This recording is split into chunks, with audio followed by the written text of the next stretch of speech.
আসসালামু আলাইকুম, ভালো আছেন সবাই?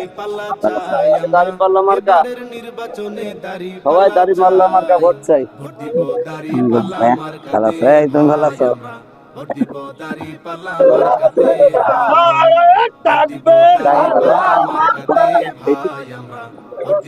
কেমন আছেন? হ্যাঁ, ভালো আছে না?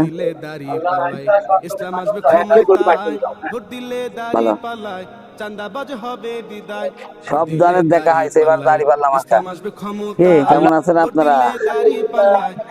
হ্যাঁ, আছি আলহামদুলিল্লাহ। ভালো ভাইয়া, ভালো আছো?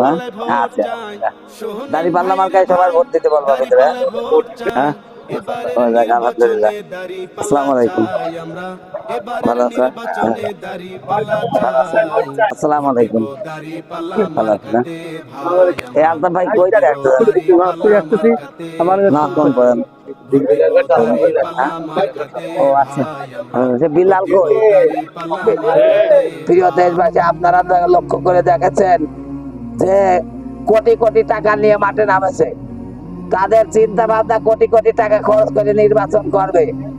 যারা টাকা খরচ করে নির্বাচন করতে চায় তারা এই জনগণের বন্ধু হতে পারে না, তারা জনগণের দুশমন। টাকা দিয়ে তারা ভোট নেয়, তারা টাকা দিয়ে কার্ড বেচে। ঠিক তেমনি ভাবে যারা টাকা খরচ করে নির্বাচন করতে চায় তারা হাজি গাজি যাই হোক, তারা জনগণের সম্পদ লুণ্ঠনকারী।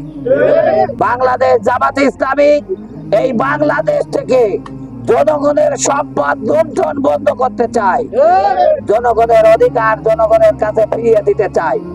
এজন্য জামাত ইসলামী তাদের নেতাদের আগে আদর্শ, সৎ এবং আমানতদার নেতা হিসাবে তৈরি করেছে, তারপরে তাদের নির্বাচিত করার জন্য তাদের মনোনয়ন দিয়েছে।